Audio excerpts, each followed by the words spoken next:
ये बात तो आप और हम सभी जानते हैं कि आईपीएल 2023 अपने अंतिम चरण की ओर बढ़ चुका है और यहाँ मुकाबले नहीं महामुकाबले खेले जा रहे हैं। एक एक मुकाबले के बाद पॉइंट टेबल और प्लेऑफ की रेस बहुत ही ज्यादा कॉम्प्लिकेटेड होती हुई नजर आती है। आईपीएल इतिहास की सबसे कॉम्प्लिकेटेड पॉइंट टेबल अगर आप देखेंगे तो यही पॉइंट टेबल आपको मिलेगी, जहां पर कोई भी टीम ऑफिशियली तरीके से बाहर नहीं तो कोई टीम ऑफिशियली तरीके से प्लेऑफ में नहीं। हम आपको बता दें कि गुजरात टाइटंस और मुंबई इंडियंस के बीच एक महामुकाबला खेला गया।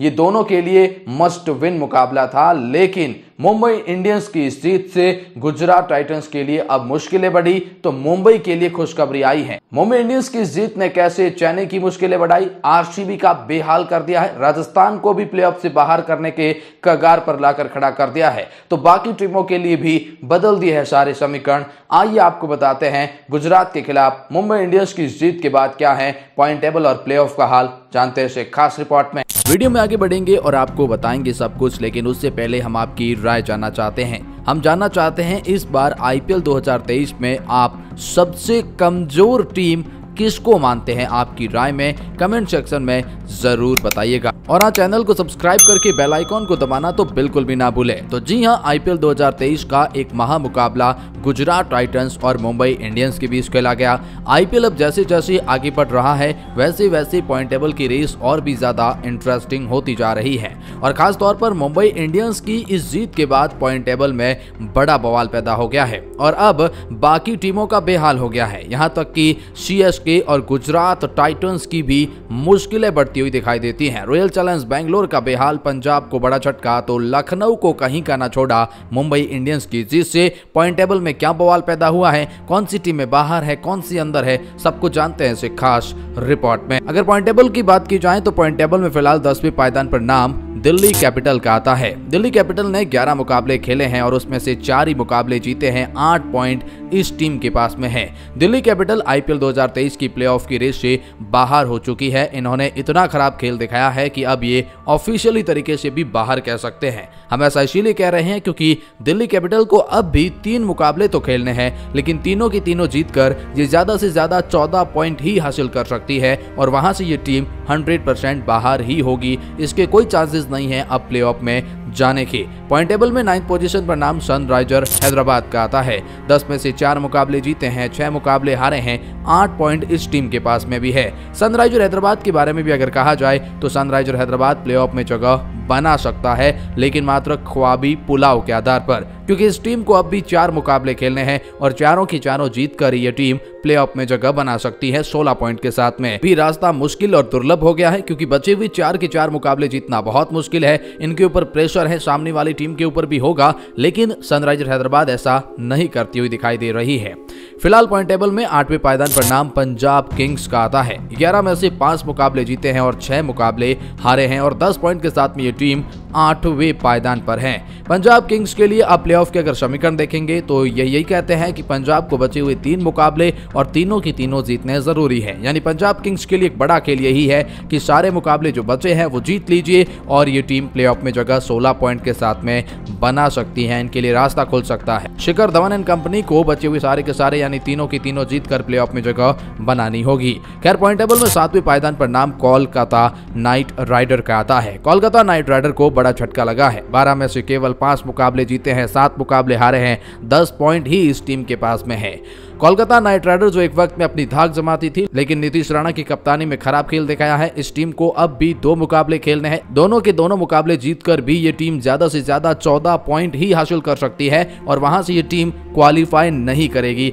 जैसा हमने कहा, क्वालिफाई करने के लिए कम से कम 16 पॉइंट की जरूरत है और 14 पॉइंट के साथ में बहुत ही रेयर देखने को मिलता है, जिसके चांसेस 99% तो नहीं दिखाई दे रहे हैं। चलिए बात करते हैं इससे ऊपर यानी 6वें पायदान की टीम यानी रॉयल चैलेंजर्स बेंगलोर के बारे में। तो आरसीबी ने 11 मुकाबले खेले हैं, 5 मुकाबले जीते हैं और 6 मुकाबले हारे हैं और 10 पॉइंट इस टीम के पास में भी है। इस टीम को प्लेऑफ में जगह बनाने के लिए क्या करना होगा? रॉयल चैलेंजर्स बेंगलोर को अब भी 3 मुकाबले खेलने हैं और तीनों की तीनों जीतकर 16 पॉइंट के साथ में ये टीम प्लेऑफ में जगह बना तो सकती है, इसमें कोई डाउट नहीं है। लेकिन सवाल यह है कि क्या आरसीबी बचे हुए तीनों की तीनों जीत पाएगी? ये सबसे बड़ा सवाल है, क्योंकि ऐसा अब होता हुआ नहीं दिखाई दे रहा है। विराट की टीम है तो कर कुछ भी सकती है, लेकिन यहाँ से रास्ता बड़ा दुर्लभ दिखाई देता है। और इसी तरह का हाल तो लखनऊ सुपर जायंट्स का भी दिखाई देता है, जिन्होंने 11 मुकाबले खेले हैं, 5 मुकाबले जीते हैं और 5 ही हारे हैं और 11 पॉइंट के साथ में ये टीम 5वें पायदान पर है। लखनऊ सुपर जायंट्स के लिए समीकरण ये बनते हैं कि बचे हैं 3 मुकाबले, उसमें से 2 जीतेंगे तो आप 15 पॉइंट तक ही पहुंच पाएंगे और वहां से प्लेऑफ में जगह बनाना नामुमकिन है। इसीलिए आपको बचे हुए तीनों के तीनों मुकाबले जीतकर 17 पॉइंट के साथ में आप प्लेऑफ में जगह बना सकती है। इसीलिए आपका यहां रास्ता थोड़ा और दुर्लभ हो जाता है। इसलिए लखनऊ सुपर जायंट्स के लिए भी मुश्किलें बढ़ती हुई दिखाई दे रही हैं। लेकिन चलिए बात करते हैं पॉइंट टेबल में अब चौथे पायदान की टीम, तो नाम राजस्थान रॉयल का आता है। राजस्थान रॉयल ने 12 में से 6 मुकाबले जीते हैं, 6 ही मुकाबले हारे हैं, 12 पॉइंट इनके पास में है और अब राजस्थान रॉयल को बचे हुए 2 के 2 मुकाबले जीतने होंगे, तभी जाकर ये टीम प्लेऑफ में जगह बना सकती है, वरना राजस्थान भी बाहर होती हुई आपको दिखाई देगी। राजस्थान ने केकेआर को हराया, तब से राजस्थान ने बड़ा पलटवार किया है और यशस्वी जायसवाल की टीम, जॉस बटलर, बहुत बड़े बड़े खिलाड़ी, एक बहुत बड़ी टीम है। लगता है यह टीम 2 के 2 मुकाबले जीत सकती है, इसीलिए आप कह सकते हैं जो फिलहाल चौथे पायदान पर टीम है वो जगह बना सकती है।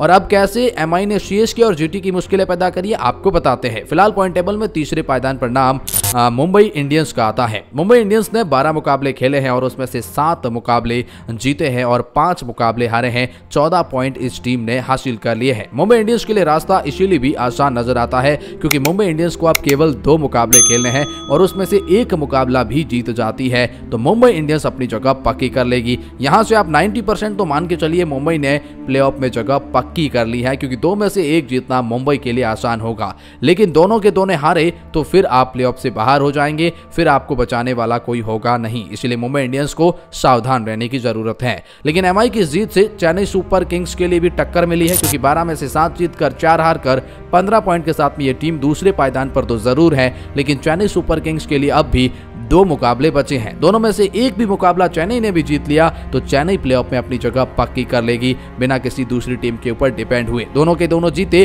तो शायद आप पॉइंट टेबल के टॉपर भी बन सकते हैं। हम आपको ये भी बता दें कि चेन्नई सुपर किंग्स के लिए ये भी रास्ता आसान लगता है और आप 90% मान सकते हैं कि चेन्नई ने भी प्लेऑफ में जगह पक्की कर ली है। लेकिन गुजरात टाइटंस के लिए समीकरण बहुत आसान है, क्योंकि इस टीम ने शुरुआत में बहुत ही शानदार खेल दिखाया था। 12 में से 8 मुकाबले जीतकर 3 मुकाबले हार कर 16 पॉइंट के साथ में ये टीम फिलहाल पहले पायदान पर है। इस पॉइंट टेबल में कोई लॉस तो इन्हें नहीं हुआ है, लेकिन बता दें कि इस पॉइंट टेबल में जब लॉस नहीं हुआ है तो ये 16 पॉइंट के साथ में क्वालिफाई भी कर जाएगी, क्योंकि बचे हैं 2 मुकाबले। 1 भी जीते तो 100% क्वालिफिकेशन, वरना भी आपका 100% क्वालिफिकेशन है, 1 भी नहीं जीते तो जीटी ने शुरुआत का जो खेल दिखाया बहुत ही आसान कर दिया है पॉइंट टेबल को। तो ये कुछ इस तरह की पॉइंट टेबल है जहां जीटी, सीएसके और आप एमआई को कह सकते हैं कि प्लेऑफ में जगह बनाती हुई दिख रही है। तो कुछ टीमें इससे बाहर जैसे डीसी, एसआरएच, पीपीकेएस, केकेआर बाहर होती हुई नजर आती हैं। बाकी इन सब के लिए आपकी क्या राय है कमेंट सेक्शन में बताएं।